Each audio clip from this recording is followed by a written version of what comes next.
All right. I'm not going to ask because I always get stupid answers. About what? If we're ready or not. Oh, yes. Oh, yes. Uh-oh. That can't be good. Oh, I'm fine. I'm just fucking around. Oh. No. Or am I?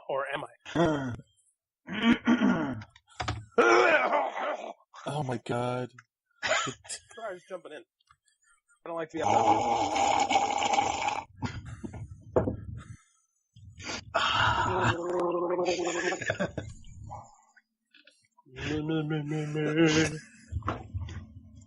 Siblings, yes.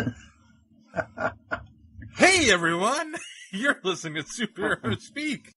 Welcome to the continued podcast adventures of Superhero Speak. But I think many of the people that love this character and that love superheroes in general have used these stories as inspiration to say, you know what? I'm going to do something good in the world. I'm going to make a difference like my hero when I was a kid. That is my fondest memory of it, because when you're doing comic books, you want them to affect people.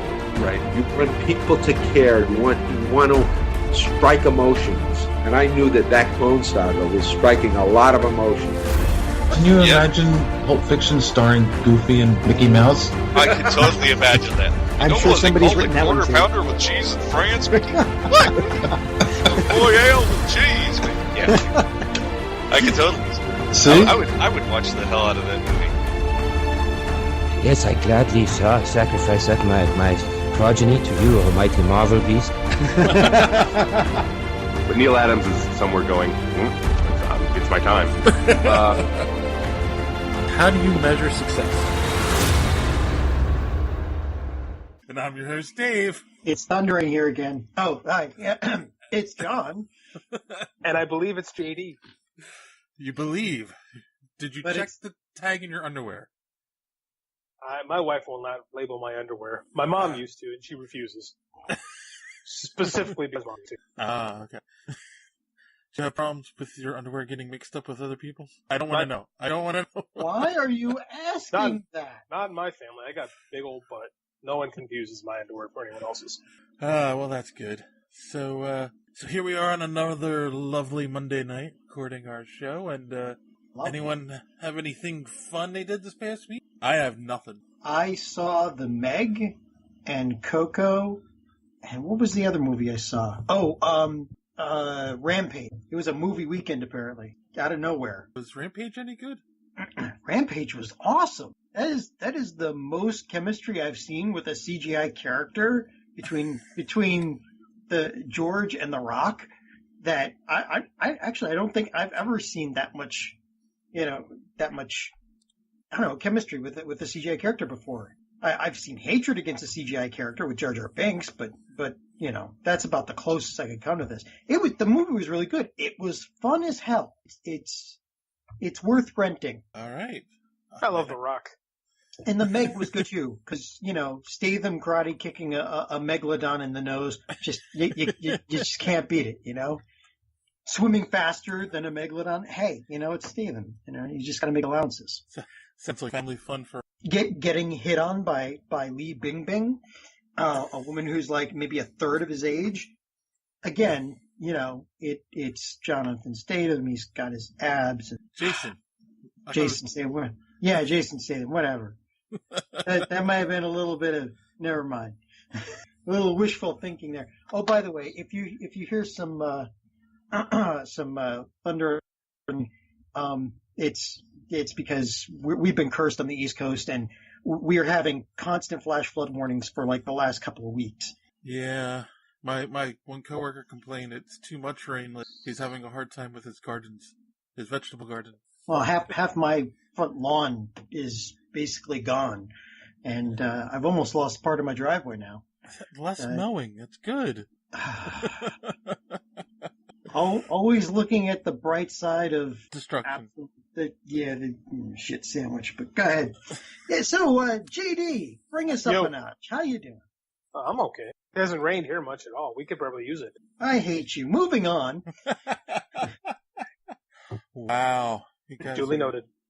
You guys are in rare form tonight. Well, John is. All right. I know it'll bring the mood up. Let's move on to JD's favorite segment, the newly dubbed social media madness. Woohoo! This is where we interact. Madness is the term. Is it about wrestling? No, this is where we interact with Twitter and whatnot. We should do a segment on wrestling. That would be awesome. Oh, How crickets. how much Purell do I need before I interact? Not much, because you don't should touch them. Yeah, one can't touch it. Thank God. You said interact with them. I was thinking, enough to fill a tub. Oh, so anyway, and maybe counseling thereafter. Counseling necessary right now, quite frankly. This is true. I meant counseling for the fans. I meant for me.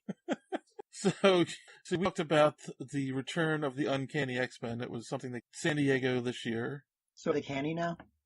Are they savvy? Is that it? Yes, they're very savvy. The savvy X-Men.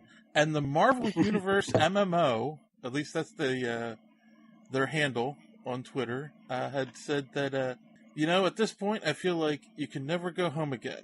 In reference to the Uncanny X-Men returning. So I did reply. I wanted a little more from them. I said, curious, is that because there have been too many changes to the character? They will never feel the same again? And his reply was a bit, yeah. With everything that's happened, the team dynamic just won't be the same. I get it, but bringing back the adjective just seems for nostalgic. I agree. I mean, if they're going to bring them back, bring back a whole new team. Have them reform somehow. Well, my response was agreed. It does depend on, though, how they bring them back, the roster, and who's writing it. We'll keep our eyes open on this one, but we are also cautious. So given that, who would you guys want to see on the roster at this? For a new X-Men team? I don't know.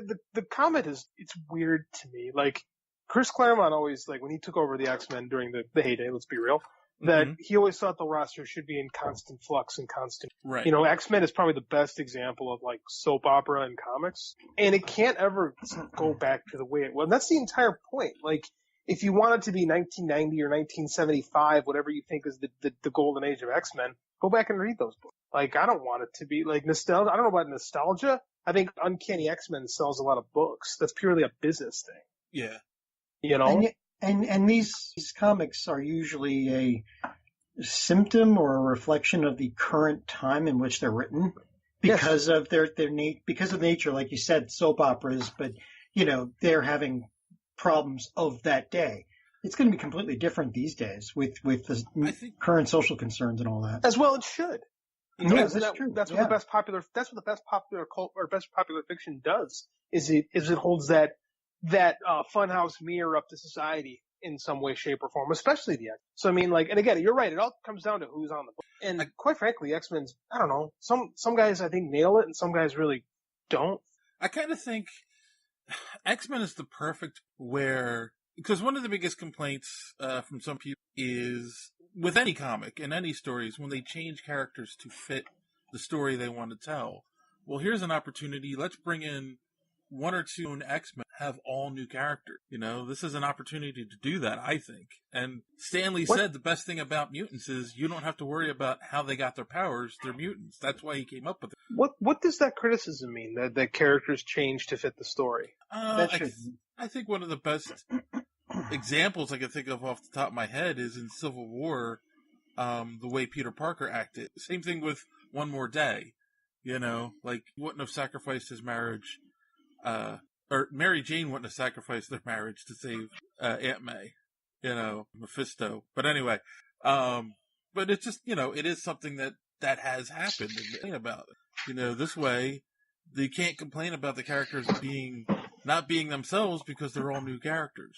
So the basis of drama is conflict, and when people are in conflict, they make mistakes. I love when people say, "Oh, that's out of character."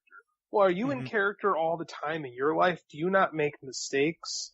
Do you not make decisions that are rash? And I'm not picking on you. I'm saying, the people, this thing of, when people say, is that that's out of character, what they're saying is, I don't like what this character did here. There's no, because you can't, it's not up to a reader to determine what a character is. It's up to a writer to determine what a character is and what a character does. Because you cannot tell me, you're right, you're 100% right. The character that Steve Ditko created would not have sold his marriage or traded his marriage to Mephisto, because that character was not ever going to be in that spot for a multitude of reasons. But characters, the very nature of serialized storytelling forces characters to make choices and changes, and not always the best. Like oftentimes the best literature, the best fiction comes from characters doing things that are impetuous or out of character and are wrong and incorrect. And I think a lot of fans want to keep these guys in Mylar bags so that they never change, they never do anything wrong, so they can hold them up. When in reality, yeah, there are bad stories that are told. Don't get me wrong. I'm not going to defend One More Day, but I just think that that quote is so ridiculous, because you can't read Wolverine from 1975 and be unhappy that he's not that same character, when all drama is based on character change and a character learning something and evolving, you know? Well, I'm glad you don't have really strong feelings on this. I am a writer. You heard it here. You heard it here first, folks. JD loves One More Day. Yeah, I like Brand New Day. So JD, I get exactly. I completely agree with what you're saying, but I've seen too many writers actually go in, and because they need something to happen, they make the character do something that goes against everything the character has been for either, for the book up until that point, or the series up till that point, or whatever, and just literally leave a reader sitting there going, I don't get it. This makes no sense, and it's all for plot contrivance. So, you're right. The characters should change. They should grow. They should learn. They should err, which is, I think, the thing that fans don't want to hear is characters need to err. They need to make mistakes. Well, especially a character like Spider-Man. Mm-hmm. And that's how they learn. But again, I've read a lot of stories where actually there have been a couple of books where I've literally put them down and walked away from them because, there's just, it literally was that this character wasn't a character. It was an automaton that was doing everything, needed to drive a certain plot.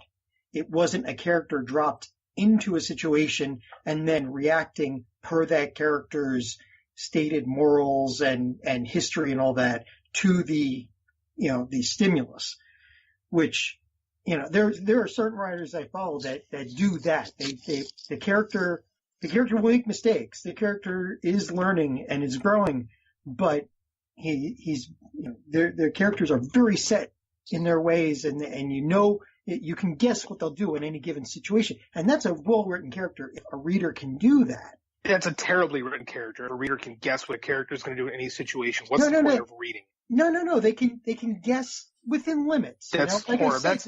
That is the worst thing you can do for a character, is be able to say, well, this guy would do this, this, and this. Then why are you reading? Because every once in a while the character will do something that will still be based on their history and stated moral structure and all that, but it will be, like you said, something that they would have done in that situation but wasn't the right thing, and then get dinged for it, and a plot will ensue because of that.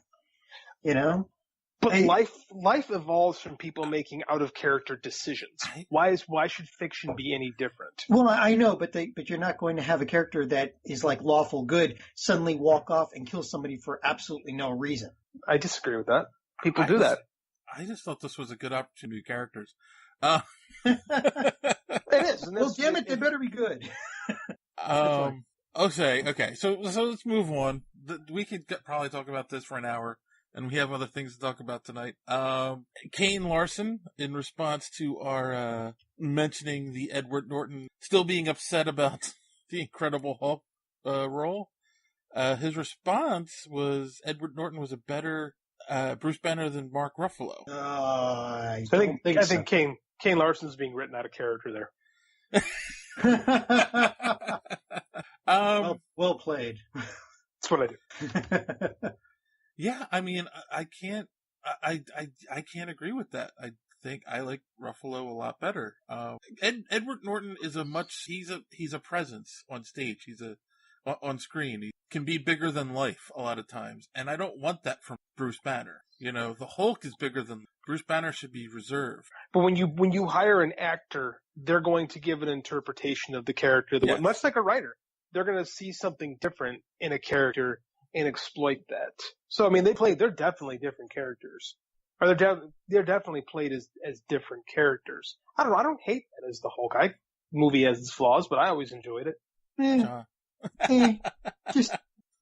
mean, I think, thinking back on it now, I think, Ruffalo has a lot more nuance than, Ruffalo had a lot more nuance than Norton did. I firmly believe that now that I'm thinking back, because there are certain things that Mark Ruffalo did that I'm able to remember more of what he did and more of, his inner torment than I can remember any of Norton's performance.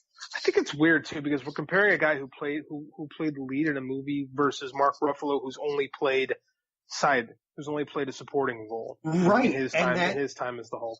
And that's telling if I can still remember more of Ruffalo's performance than I can Norton's. I don't know. It seems more, because there's a lot more of it. Well, I mean, Mark Ruffalo's played that character a lot more, had more opportunities, we should say, to play the character.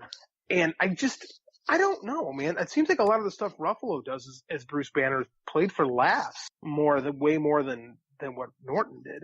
Well, like you said, he's one of ensemble.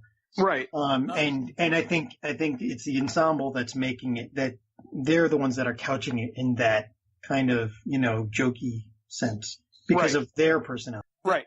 That's definitely, I agree with that, but that's also the direction Marvel has kind of gone more in the movies in the last couple years. Like, if you look at the Avengers and Age of Ultron, it's not as much as it is in Infinity War and, what was the other one? Ragnarok. Infinity War, I don't think there is, there were points there. I think there is even more joking in Civil War than there was in Infinity War. But the Hulk wasn't in that, so your argument is invalid. Yes. All right. Penalty box again. I mean, Infinity War is played more serious in the moment. There's more moments of levity in Infinity War where there's there's some, not slapsticky, but there's a lot more jokey stuff in the other Marvel movies. I don't know. We'll continue this. And finally, not finally, the last reaction to one of our stories when we were talking about Shazam and us really enjoying the preview. Ghosts of the Stratosphere tweeted at us one of the most disturbing memes on the internet. It's Harry Osborn. What's the actor who played Harry? James Franco. James Franco eating the pie from Spider-Man 3 and going, so good. Yeah, I'm sorry, Ghosts of the Stratosphere. I believe you're a fellow podcast. It's creepy. Yeah, it's weird. And finally, we have an audience question, guys. So Kruger, who had messaged us and said that he would show, had asked a question. Figured we would discuss it on the show. The question is, what is everyone's favorite comic book movie pre-Marvel Studios, and what movie sticks closest to the comic book? Are these two questions, or is my favorite movie supposed to be the one that stays closest to the comic book? I think it's kind of two questions. However you. Okay. I'll go first because I decided to. Yes. It kind of overlaps the beginning of the Marvel universe, but this movie has, I think a lot of the movies that Iron Man have had a lot more of that Marvel influence, whereas The Dark Knight is a completely different animal. Like, The Dark Knight is what if Michael Mann made a superhero film, and it's probably still my favorite. But I don't think it stays close at all to the Batman of the comics. I think it's one of the strengths of it, to be quite honest. I think as far as what movies most like the comics, boy, that's a tough one. Because so many of those old superhero movies intentionally skewed away from.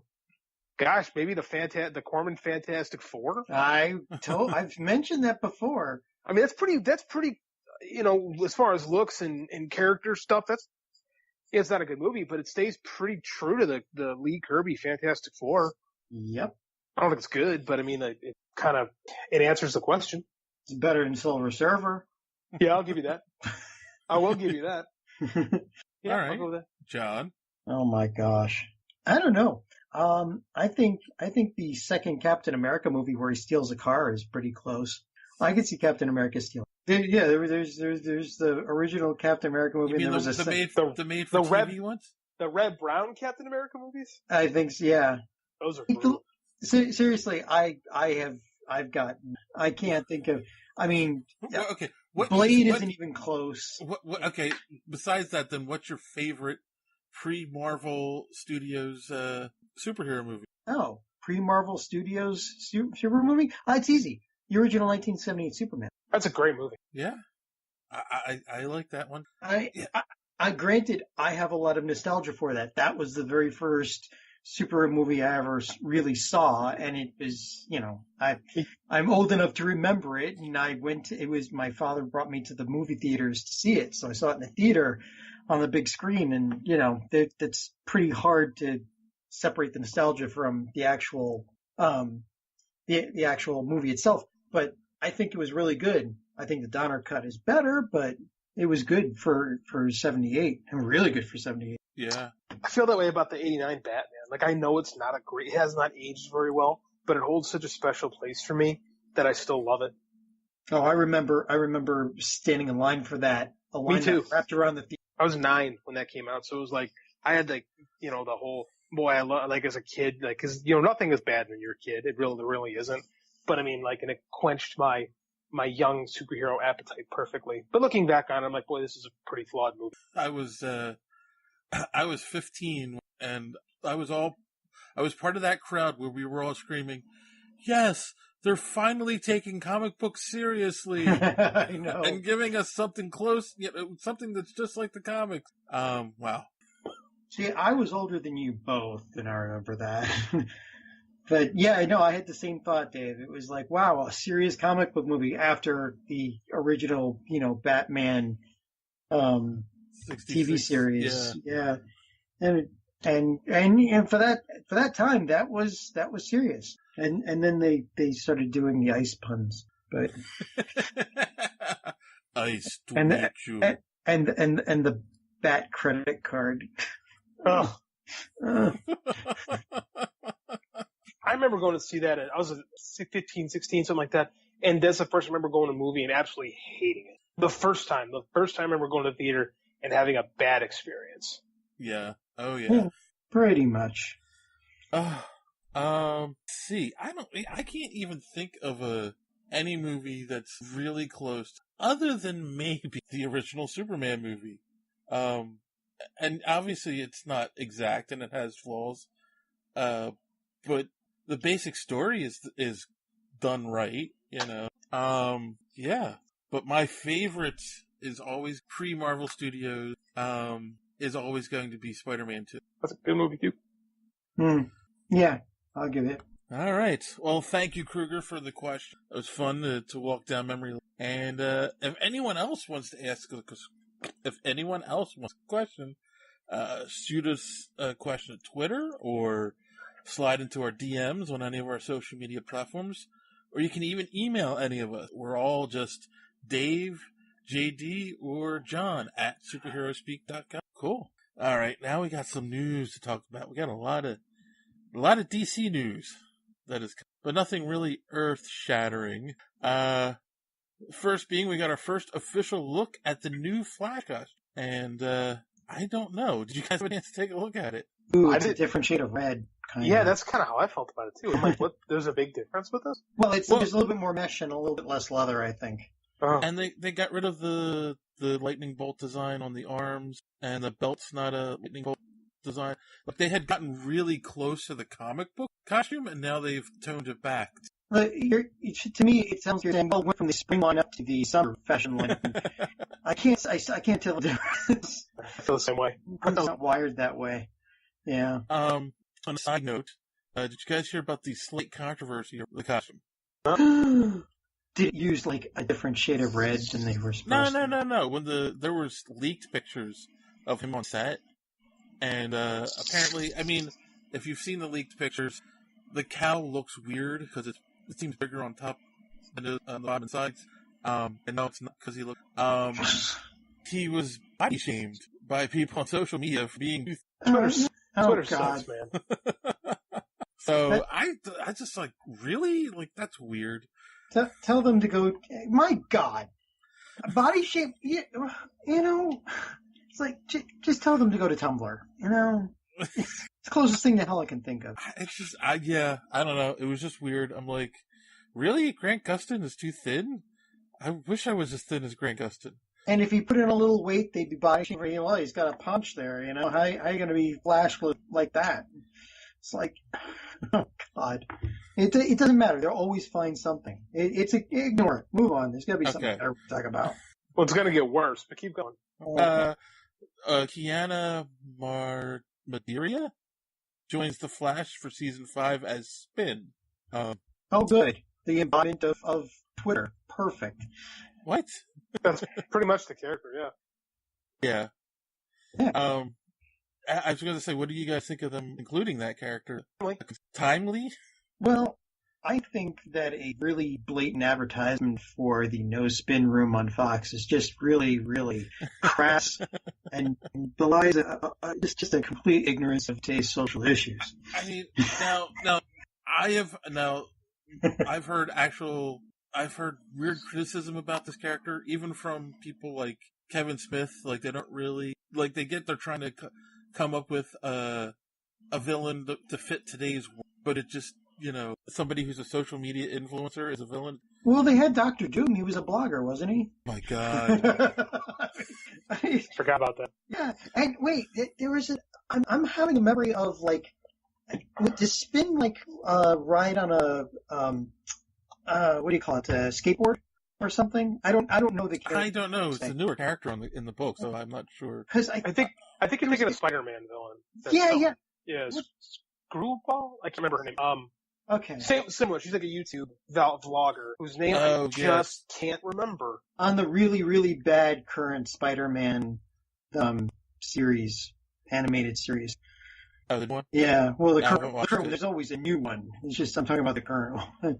It's like, I think it was last season. But, yeah. And do you think they're going to make her a costume villain, or she's just going to, you know, a social media blogger who's, you know, trying to take down the Flash's image? I would probably guess the latter, but I think knowing that the way the show works, probably put her into some type of suit eventually.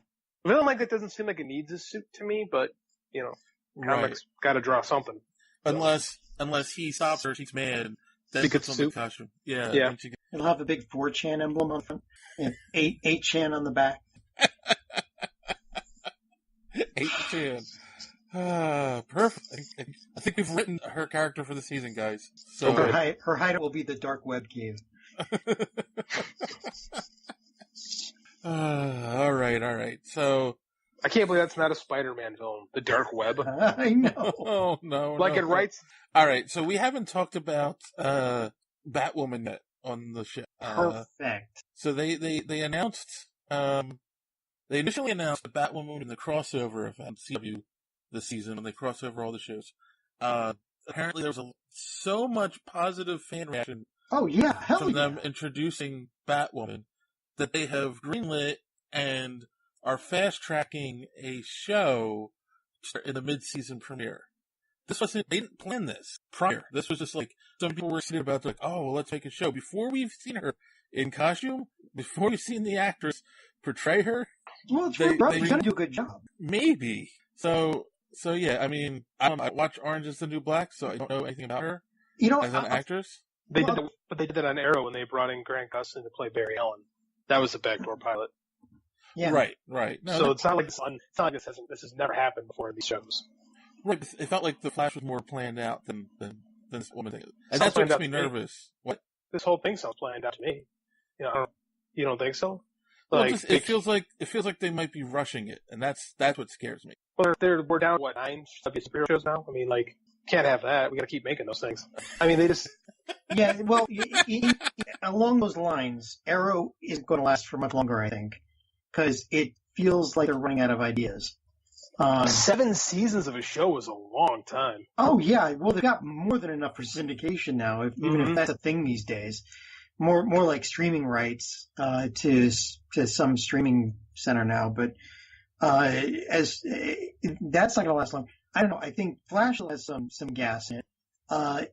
Then there's the writing team of Supergirl that is actively trying to both make it a really good show and kill it at the same time, because they keep coming up with these episodes that are like, oh my God, we're back to breaking the back of an electrical wire again.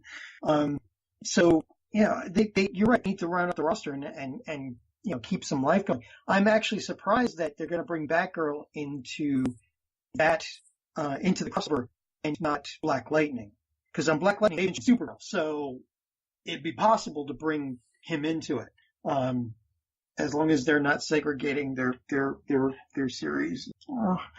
But yeah, that's all I have to say. Just I'm all for it. Things that I've seen Ruby Rose in, I get the feeling she'd be an amazing Batwoman. So I was going to say that she's the one that's been cast as Batwoman. Like I said, I haven't seen anything she's in on her one way or the other as an actress. And then the other, along the lines of this, the creators have also come out and said there won't be any Batman on the Batwoman show. They couldn't, even if they wanted to. But they'll bring Venom in, probably. Everyone gets Venom. Well, now it raises a lot of questions, right? Because how did Venom get it? They did Supergirl, said you're not going to get Superman, but then we got like his feet in an episode. We got a silhouette of him when she landed. Or flying in the distance before he gets taken out so that she can save the day. And then when it got moved to CW, boom, here you go, here's Superman. Like, they cast somebody, put him in a costume, and we had a Superman. So I kind of think that we might see him, and that's the thing. Like, is there such a thing as Batman overexposure? Yes. There is. But if he's kept down to the same amount that we see of Superman on Supergirl, yeah, exactly. It will both not make any sense at all and be good at the same time. Well, I think you have to let the character stand on its own a little bit. And like, if you say, hey, we're not going to have Batman in there, well, then the question isn't, hey, when are we getting Batman? So when they do decide to cast Batman, it can be like, oh, hey, look, we're getting Batman after all. Which, let's be real, that's going to happen. So, whatever. Right, just like the whole time Smallville was on rumors that they were going to have Bruce Wayne or Batman. They couldn't. They tried. They didn't get the rights. That season 3, the Adam Knight character is their best attempt at a Bruce Wayne. I love it. Wow. Okay. I can't even remember that. But I was saying it left the fans upset for many years. So because there's legal stuff like you can't do. I mean, like especially like superhero stuff is a lot more streamlined today than it was 15 years ago. You know, like oh yeah, the idea of a crossover in superheroes was like impossible back then. Now it's expected and people get angry if it isn't. You know, it's like you don't even talk about it. Like, well, why wouldn't there be a crossover? But you know, back then, impossible. Well, also the studios are making sure they have all the rights to all their characters again. Mm-hmm. They're consolidating. So I have a question, right? I mean, Batwoman was obviously she kind of like fell off the face of the earth for many generations, and they brought her back with the modern version. I think the normies are going to be confused by Batwoman and think it's Batgirl. I do think there's normie is an interesting term for it. The civilians. The civilians is a better one. There do seem to be a lot of people that were confused. I made the mistake and read the comments, and I can't remember the name of the guy, but one guy was upset that because it's gay, because Batgirl's gay or Batwoman is gay, and they're like, oh, taking another job away from a straight white man. Oh my God! And they're like, really, you want a Batwoman to be played by a straight white man? I mean, it was hilarious. Well, we're very glad that they're standing up for transvestite. It's so bizarre. But I do think there's going to be some people confused by it, but they'll get over it, or they won't watch the show, or they're going to have a stink about it, and the parent-teacher council will order a boycott that'll ensure that a lot more people watch the show. This is true. Anything they do against it will only make it stronger. I was just saying, with maybe exception of Batman, do you bring in other members of the Bat family to help alleviate some of the confusion? Like, have Batgirl show up in an episode? You could, but I mean, I'm sure they could, absolutely, but they might have Batgirl targeted for her own property. So, I mean, like, you just don't get access. Because remember, Deathstroke was on Arrow for a season, and then they started ramping up the Justice League movie, which had him in it, and they took him out right away. So, I mean, characters are they're still dog-eared. I mean, there's a lot less red tape than there used to be, but it's still there. Yeah. And the Bat family thing can get really confusing, because then which Batgirl do you bring in? Do you bring in Stephanie Brown? Spoiler? I mean, like, sometimes I think the more people try to make things less confusing, the more confusing it actually. Well, speaking of Warner Brothers and DC confusing people, Jovian Wade, smooth, has been cast for the DC Universe's Doom Patrol as Cyborg. Great. So how many cyborgs is that? Well, that's like 2 live action. 3 Jokers, 2 cyborgs, and Partridge and a bear tree. And a bearded Superman. Some little cards. Like, why is the Cyborg going to be on a Doom Patrol show and not on the Titan show? Yeah. That's a very good question. Oh, does Robin broke his neck? That could be. Well, that's why he's a cyborg now. Oh. Dark Robin. Dark Robin. Yeah, I don't get it either. I don't even, like, I have some early Doom Patrol books. I wasn't a huge reader of it, and, like, I don't remember Cyborg ever being a member of Doom Patrol. Mm. Yeah, I'm not, like, I don't get it. Like, he's known for being on the Teen Titans. So why you're having a Titan show without Cyborg, you're putting him on. And Hawk and Dove over Cyborg. Is it because Cyborg's going to retconned into the League? Or, I don't know. DC, I love DC. You need a scorecard to follow along with this stuff. There's Thunder. No, he's on a different. They're just trying to confuse the masses. They're going to confuse all of the Teen Titan Go fans. They're already confused by watching that trailer. In fact, the Teen Titan Go fans should be nowhere near the Titans. So I don't know how many people should be near the Titans show, to be quite honest with you. Oh, and I made a mistake. Thunder is one of Black Lightning's daughters. So. Oh, no, that's Thundar. Thundar. Yeah, on the Sun Sword, right? It's not fun to confuse fans who were doing a TV show. Warner Brothers said they are working on a Supergirl movie. I don't know why they just can't leave Wallen alone. Why don't they just let the CW run these things? Because then we'd get something akin to what Marvel's got. Everything would be tied together. We'd have the same people in the movies as they are in the TV series, and the fans would be a hell of a lot happier. Oh, who cares what the fans want? Actually, if I was a fan of the DC series, I would have known this movie. Oh, well, if they were under the auspices of CW, then the movies would probably be a lot better, and we wouldn't have started with Justice League and Superman dying. Well, if you bring in the characters from the shows with Justice League movie, you don't need to worry about backstories, because you watched The Flash for 3 years, you know Flash's backstory. We don't have to worry about shoehorning it into the Justice League movie and stealing 15, 20 minutes of the movie. Yeah, but at the same time, like, the number of people that watch those TV shows are minuscule compared to the number of people that go to movies. Right, you know? but they really are.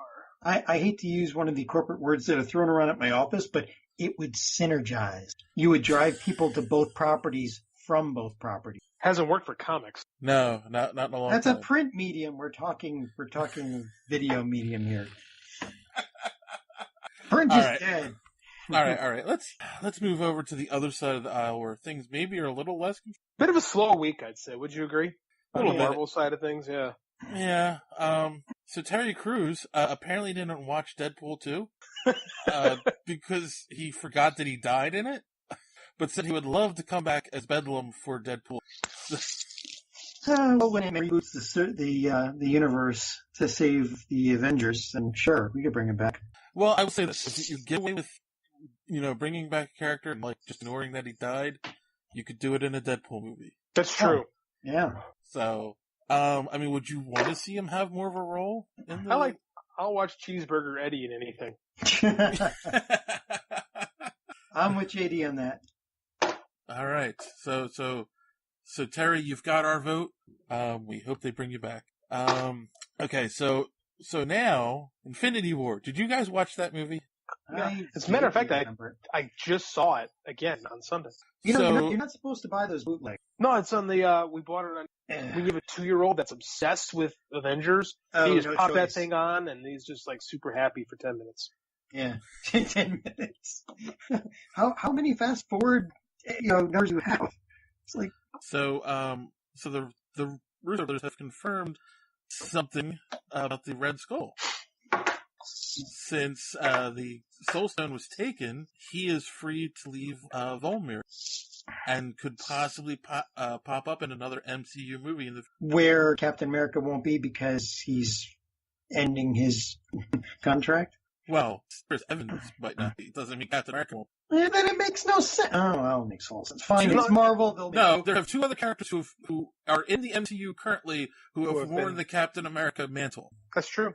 I think I still think we're going to get a Bucky Cap. Maybe not a whole movie around him, but in like another movie we'll have a Bucky Cap. Side note, while we're talking about the Red Skull, I remember when Winter Soldier movie came out, I was absolutely convinced that Robert Redford was going to be the Red Skull. And especially the whole way that movie was shaping up. And when he died, I was super bummed because like it seemed like they were kind of marrying the Brubaker story. And I thought that, man, Robert Redford playing the Red Skull would just be awesome. I just think it has nothing to do with anything. I just think it was a missed opportunity. No, I agree. That would have been awesome. But that's not what they did. And you'd have to explain how he was alive. And, I understand he's not human. I think 2 minutes. But yeah. And then, so you bought it on Amazon, right? I did. Did you listen to the commentary track? I have not had an opportunity. I was actually unaware they had the commentary track available on Amazon, and now I'm going to have to. So, this is why I'm waiting for the Blu-ray. So apparently, in the commentary track, the Russo brothers talk about the giant plot hole in Infinity War. There's a plot hole in Infinity? I'm really nuts. So, basically, they kind of wrote around, the whole catalyst of the movie, obviously, is Thanos getting the stones, right? And the main thing is, he finally figures out where the Soul Stone is, because of and the reason he never went up there before, he wanted to wait till he knew where they all were, because he wanted him to go after him while he tried to collect all 5. Well, and he was waiting for his time. So the idea that, she happened to go to nowhere to, for the Power Stone? Not the Power Stone. The contrivance so far. Contrivance, right. They tried to make it look like it's part of his grand plan, but there's nothing that shows it was his plan. Like, it's kind of a level. I don't know. I never really thought about it. So why they pointed that out, I don't know. Well, it's going to come down to Ant-Man and whoever is going to go, and Captain Marvel. They're going to go back in time, and they're going to be revisiting some of these scenes from past movies, and they're going to maybe fix some of those plot holes retroactively. Yes, maybe. Does this plot hole change our feeling on the? No. Okay. Although they call it a plot hole, but it doesn't really bother me. I thought it was more of a coincidence. And if we're gonna get on fiction every time there's a coincidence or that something works out for the benefit of the plot, we're never going to be happy with anything written for the rest of time. Yeah, and the rest of it. They cover the rest of it. I understand how hard it is for these scripts to be written by so many people, picked by so many people, and still be able to keep a coherent storyline. But it's they can go back and fix it later. That's if Deadpool can screw with Ant-Man when they start messing around in time, which would be awesome. You're making me want a Deadpool cameo Avengers movie. No, well, you know what I want to see? I want to see when Deadpool goes to shoot Ryan in the head to keep him doing Green, and the one who stops Deadpool is Ant-Man. No, Deadpool. This would be bad. This is one of those recursive time-wimey things that would destroy the universe. You can't do that. Speaking of things that are bad, Sony is going forward with making a Kraven the Hunter movie. Yeah. What? There. Why? Why? Why not? Richard Wenk is the person who's going to the script for the Spidey spin-off movie. I'm trying to see. He's the writer of the Equalizer. So now we get Kraven and Venom with no Spider-Man. Yes. I'm not getting it. So instead you ask of a solo Kraven movie. What do? You can't Okay, so Venom has this thing where he sometimes be an anti-hero. What do you do with Kraven if he's not hunting someone? There's nothing redeeming about the character of Kraven the Hunter. His best story involves him hunting someone, catching them, and then killing. Like, there's nothing there. Sony, you're not Marvel Studios. You cannot pull this off. And that is him hunting down Spider-Man, because Spider-Man is the animal that has always bested him. Yes. And he's wanted to prove he's better than Spider-Man, becoming Spider-Man. And how do you do that without having him first go after Spider-Man, at least in one movie? How do you have a Venom movie where you don't have Spider-Man? Why does Venom look like Spider-Man if there's no Spider-Man? You know what? Let's just go whole hog. Let's have Kraven go after Carnage. That would be an awesome movie, because you don't know who you want to win. You know that there'll just be devastation everywhere. Well, goddamn, John, you just sold me on that. I would watch that. I would watch that too. I'd watch the hell out of that. That's a great idea. Uh-oh. And you don't even have to explain how Carnage got in, because who the hell cares at that point? Well, yeah, I'll give you that one. So yeah, I agree with you guys. I don't know why they think it's going to work.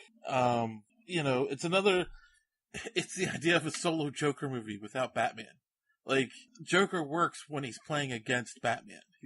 Kraven definitely doesn't work by him. So, of all this, the vast majority of comic book antagonists are not meant to be like or protagonist characters. Right. They're just not enough there. I mean, there's a few that can. Magneto is one. There could be a Magneto movie. Like, there was that rumor of the Magneto Nazi Hunter movie. I would have watched that. That would have been a lot of fun. But I mean, like Lex Luthor is a very interesting, nuanced character. But without Superman, he's just Elon Musk. Ooh. Oh my god. Drop the mic. That was nice. Alrighty. That got a much bigger reaction than I was expecting. Thank you. But you're right about Magneto versus Nazis. I mean, who wouldn't want? Again, that's like you don't know what to root for, but it's going to be fun to see who comes out on top. Yes. All right. No, I agree. And finally, Disney is once again strangulating people with their monopoly hold on properties. And they're going after all of the streaming and cable rights to the Star Wars movies. So that they can't be aired anymore. Turner Broadcasting currently has a contract supposed to expire in 2024. They're trying to get them to end it early and revert the rights back to them, so that they can exclusively stream movies on their app. I thought that was your William Shatner delivery. Yes. In fact, yeah, the Netflix contract ends this year, I believe. So, yeah, I mean, I don't know. Like, is that enough of a reason? No, they're going to make it. They're going to strangle their own properties, right? If you have to go to their streaming service, and once you've seen those movies, you're not going to want to pay for the service. Then that's it. I mean, anytime your kids are going to sit down and watch those movies, then you either have to have bought the Blu-ray, which or maybe not. Maybe they get rid of those just to make sure, like they do with all the original animated movies, right? Or you pay for that for like another month and then drop it. But it's just it's not just the amount that they're charging. It's how they're doing it that's going to leave a bad taste in people's mouths, and they're not going to want to bother. I don't think we've hit that point yet with these streaming services where the consumer goes enough is enough. So we're still at that point where it's trying to find that kind of water level and seeing what the consumer will take, and we haven't hit that breaking point. True, I think it's ushering it. To be honest with you, I think you're right. I think we're approaching it. Yeah. I think with the sheriff that Disney owns, they put all behind a wall. That will be, if not the point, it will bring the point much, much closer. Right. I mean, and that's the thing. John, you said that, like, Disney's been known to do with their movies. They put them in the vault. They only release them on every so many years on VHS and, now DVD or Blu-ray. And, and they do it to build the hype up to actually make sure they sell units when they're constantly making units that are sitting on shelves. Yeah, but who wants to own the silver, gold, platinum, double platinum, and triple platinum gold versions? A lot of people. There are, like, those things, the reason we keep doing it, because people do them multiple versions. Yeah. How many guys do you know that buy every stupid variant cover book that comes? It's the collector mentality. Oh my god, yeah. So I had a thought. I'm going to play devil's advocate for a minute. I don't believe in this, but why do these companies need third-party apps and third-party sources to broadcast their material anymore? Like, back in the day, Paramount and Warner Brothers and all these studios owned their own movie theaters, and they screened their own movie. Isn't this just an extension of that? Like, if you can do just as good a job as Netflix does, why would you need Netflix when you could do just as good a job, if not better? Why cut a third party in when you don't have to? I don't know if I buy this, but I'm just trying to think like a evil corporate megalomaniac. I think I can actually I can answer that. It's because they can't do a better job because we don't know that. No. This is on Netflix. I pay for a service. I get to watch anything on there, and because I am paying for that service, I don't have to watch commercials. I guarantee you on those, you will see commercials. If not for outside stuff, at the very least, you'll see commercials for their own property. Don't know about that. I think the main reason is to guarantee you reach a larger audience. But we're living in a consumption world where the largest audience possible isn't necessary anymore. Like, everything's becoming much more niche, and companies are making a lot of money marketing to fans of the niche more so than to the wide. And I think that's a good thing, because when you try to go for the LCD, it waters things down. And Marvel Studios has proven that you can market directly to the niche, and people will come to you, rather than having to open up your net and try to catch more people.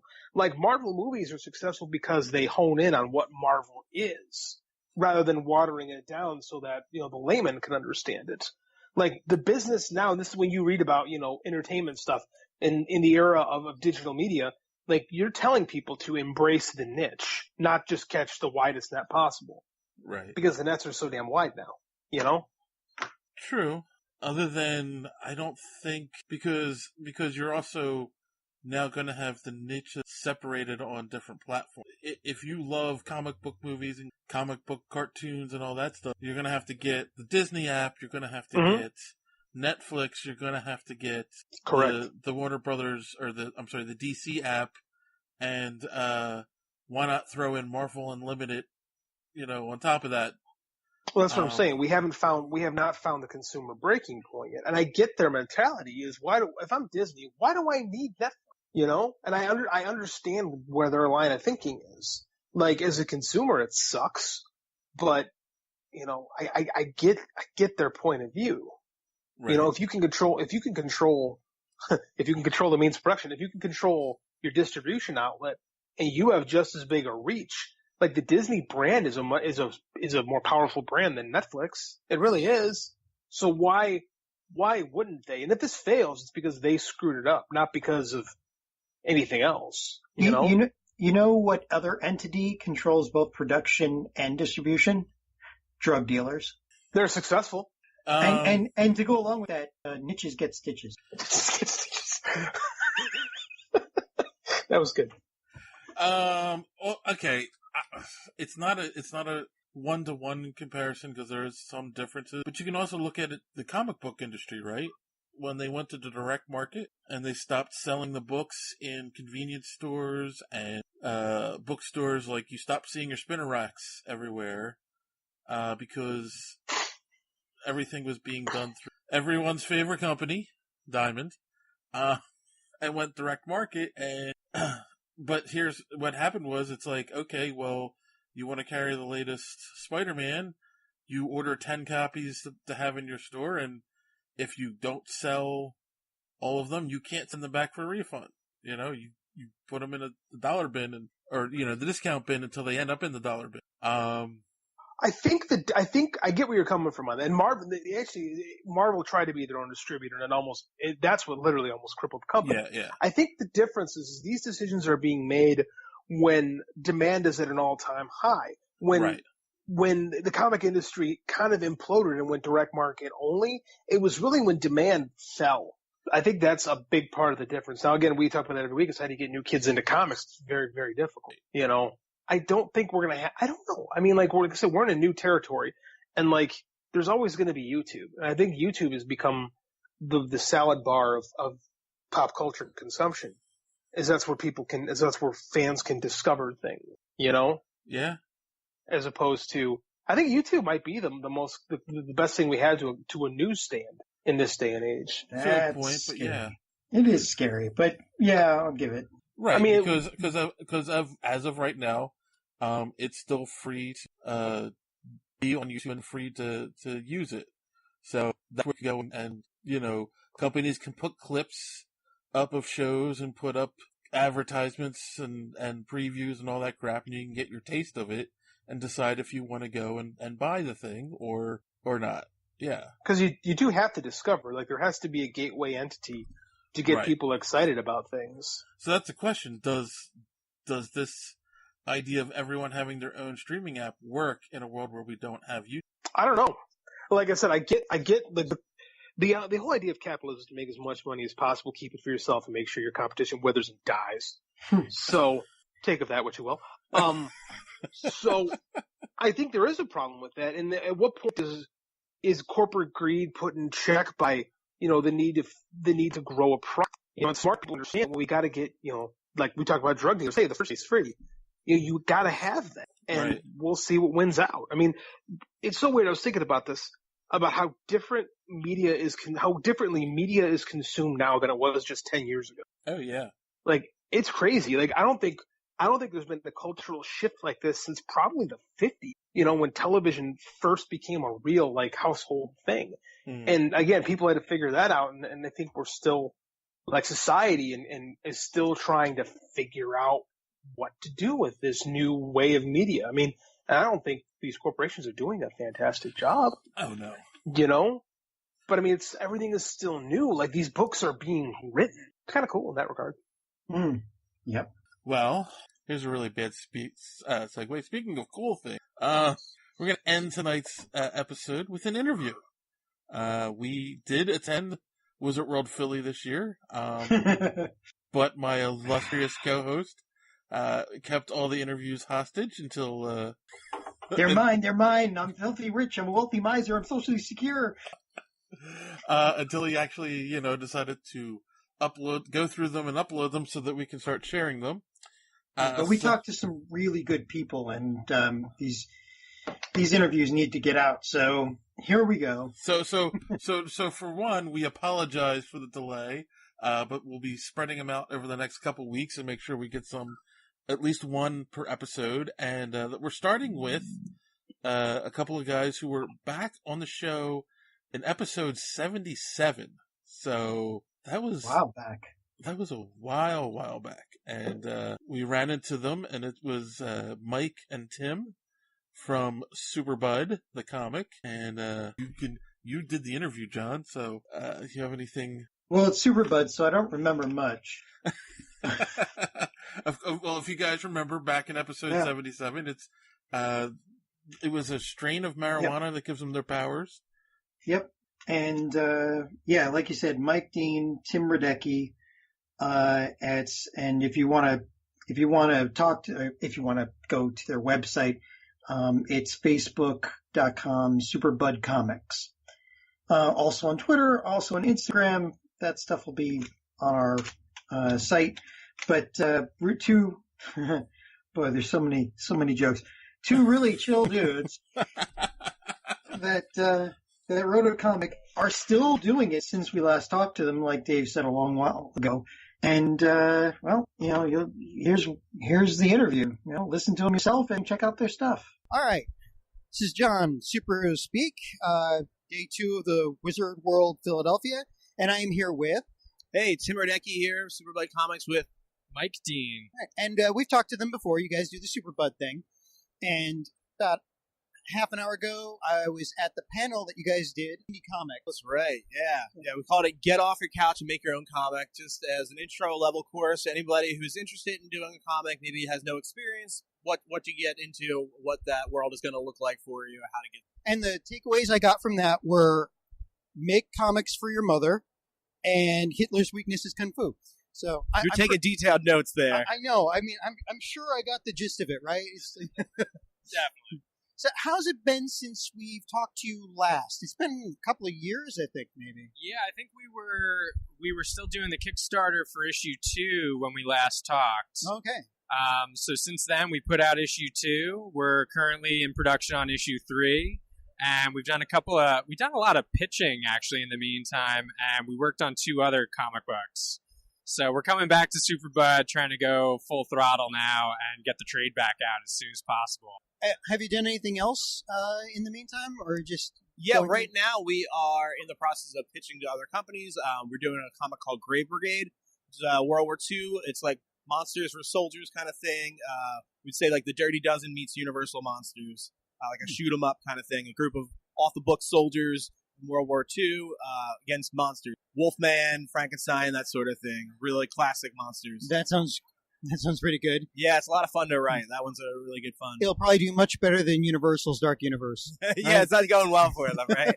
The Mummy and nothing else right now, I think, is the plan. Pretty much, and I don't even think they got the money right. He wasn't a mummy at the end. I mean, yeah, what is misnomer there? You said you did Kickstarter. How did the Kickstarters go in the meantime? It was very successful in that we made our mark. We didn't get the 200% or 1,000% funded, so we weren't, reining in the money. Mm-hmm. But it was successful. We had a great response. Everyone seemed to really appreciate how it went. And yeah, that's about it. And that was discussed during the panel, too. Kickstarter, Indiegogo, and then somebody mentioned Patreon, which was on my mind at the time, because I watch a lot of YouTube, and all of them are pitching Patreon. But I can see why Patreon gives you a little bit of money a month or so, and you have to have, like you said, a body of work before that train can start. Yeah, absolutely. You have to have something to get somebody's attention, but it's amazing what you can do now with the internet. I think we're in a world where everything is changing in the industry. You don't need these big publishers anymore. You don't need these big networks. If you have a YouTube channel, you can put that out there and have a Patreon page and say, hey, if you like what you're seeing here, subscribe, help us out here with a little bit to our Patreon, and you can do it. And if you collect a little bit from every person, you can get there and have a career off that, which is amazing. It's skipping the middleman, and you don't need this big distribution center. You can do it yourself. That's always been the attitude for so many creators. There's always been this DIY environment in comics or even in music or film. But the fact that you can do it so easily now with digital things where you don't need a print run on comics, or you don't need to invest heavily in a studio if it's music. Yeah. Or in film, you don't need to invest in film. You can make a digital film and put it up on YouTube. That's it's putting the power into the hands of the creators right now. It's amazing. It's awesome. And say 20 years ago, doing what you're doing literally wouldn't be possible, because you'd be relying on Marvel or DC or I think Dark Horse, Vertigo, maybe whoever exists back then. You'd be relying on them to say, "Oh, we like it. We'll bring you in." Yeah. And then you'd lose your IP.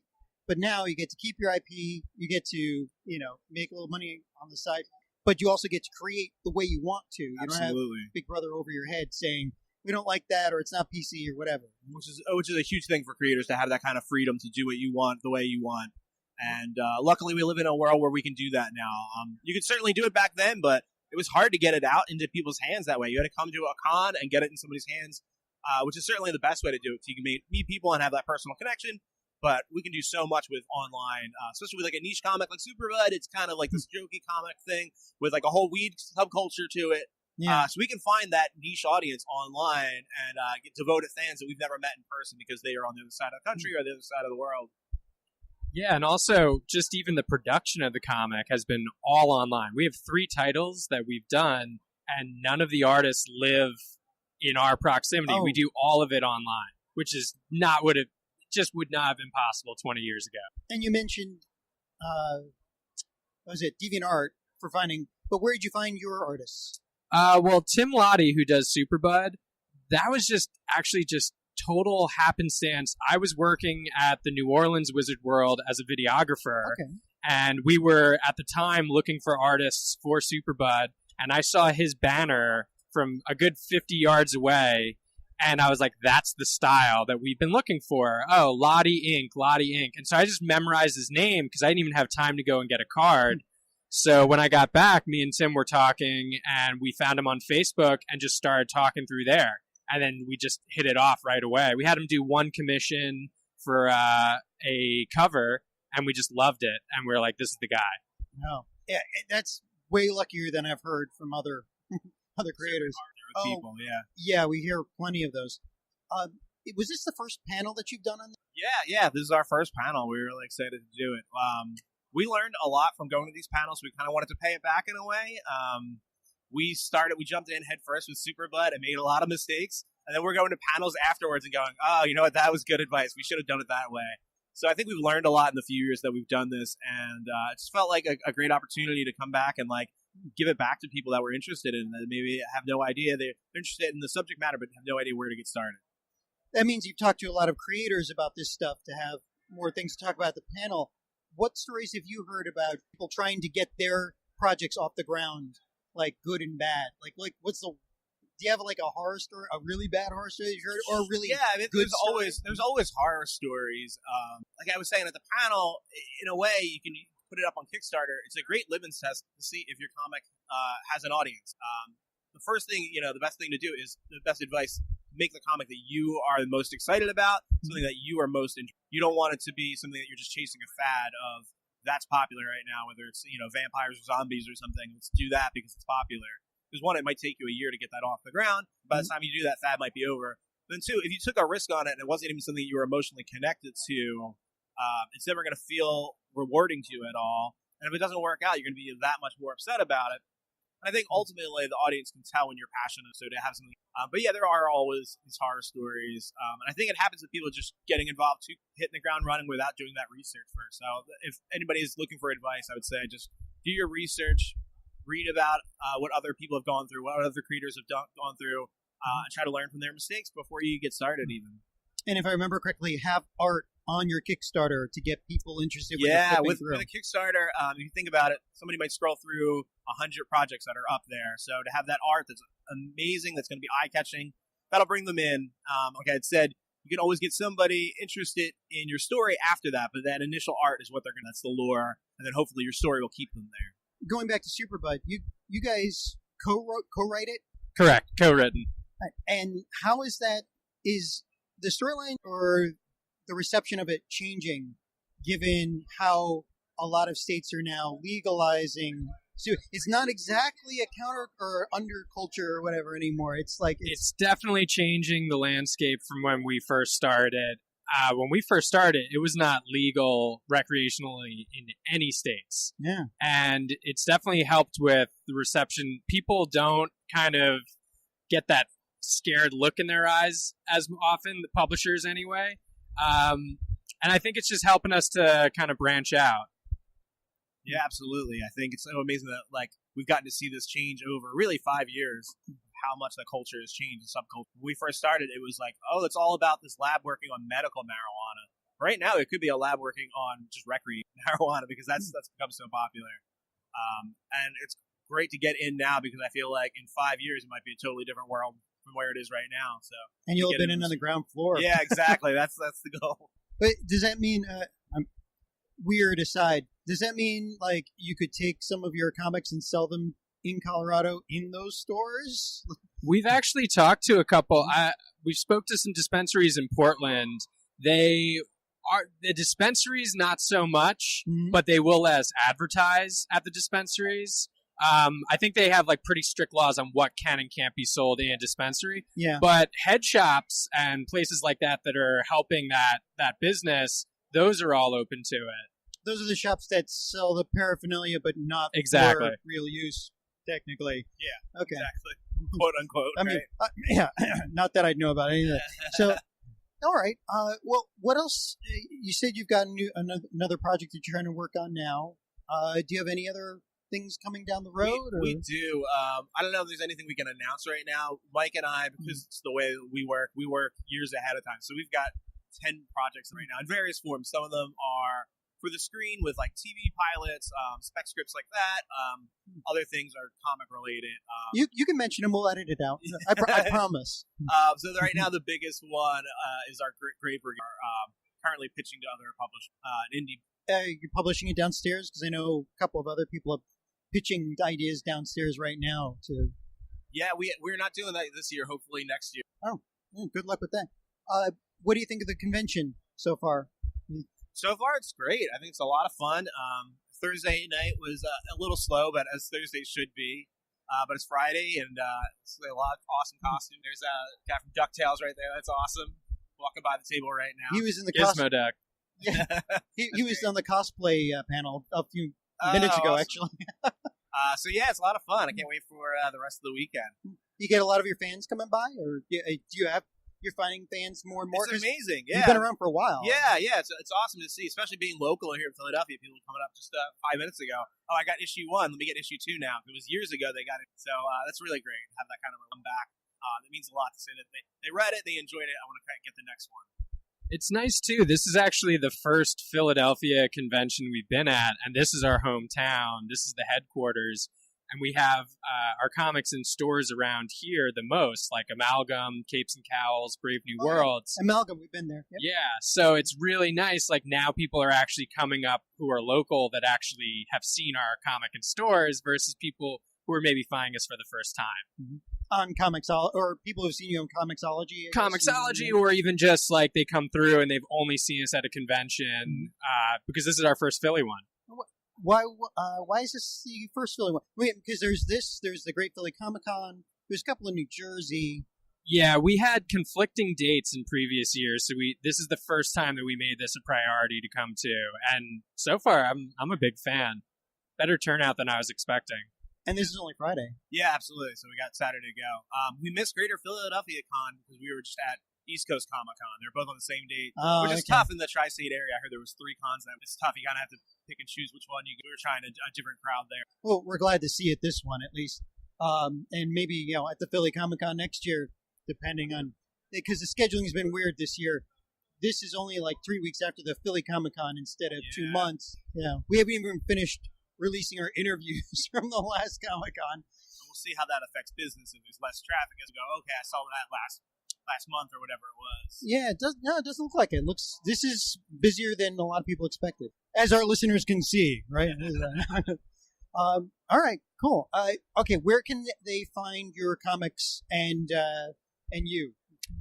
You can find our comics in certain stores, as I mentioned, Amalgam, Brave New Worlds, Capes and Cowls. Yep. You can find us online, digitally, at Comixology and Drive Through Comics.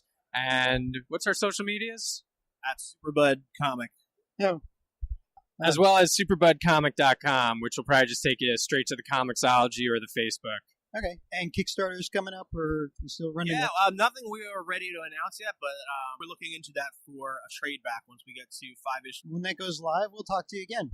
Absolutely, we'd love that. Well, thank you very much for taking the time. Thank guys. you. And awesome. Thanks, John. Yeah, good luck for the rest of the weekend. Awesome, thank you. Whew, John, I got a contact tile for that interview. Oh my gosh. So many bad puns, so many bad jokes. And not enough time Hey, for them all. You know what though? If I'm correct, I might be. Since we last talked to them, a lot of states have gone legal for it. So yeah, it's a lot more relevant now than it was back then. Look at us being relevant by accident. It's the only way for us. All right. Well, we hope you guys enjoyed that. And yeah, I mean, do you guys have anything else you want to add before we sign off? Nah, I got it. Just remember, don't snitch on the mouse. Snitches get stitches? All right, so that's your new sign off, John. Snitches get stitches. Oh, good grief. Bitches. Sorry. Well, yours, JD, is just remember Lex Luthor without Superman is just Elon Musk. I'm right about that. Yes. All right. Well, on that note, boys and girls, don't forget, if you want us to talk about or if you have anything you want to say, just tweet at us, and we'll definitely go talk about it next week. And have any questions, just slide into our DMs or send and answer it on the next episode. But until then, thanks for listening. And as always, don't let your cape get caught in the door. Have a good week.